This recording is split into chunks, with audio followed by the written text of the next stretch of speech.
Mga kapuso, anumang oras, ngayong gabi o bukas ng madaling araw, posibleng nasa loob na ng PAR ang Super Typhoon na may international name na Bavi. Sa latest advisory ng Pag-asa, huling namataan ang sentro nito sa layong 1,845 kilometers silangan ng Central Luzon. Pakanluran, Hilagang Kanluran ang kilos nito sa bilis na 20 kilometers per hour. Oras na makapasok yan sa loob ng PAR, tatawagin ito sa local name na Inday.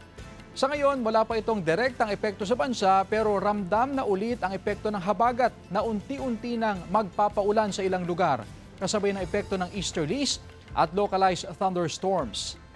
Sa datos ng Metro Weather, may tsansa ng kalat-kalat na ulan sa northern at central Luzon. Malalakas ang ulan sa ilang lugar kaya maging handa sa banta ng baha o landslide. Posible ang ulan sa iba pang bahagi ng bansa.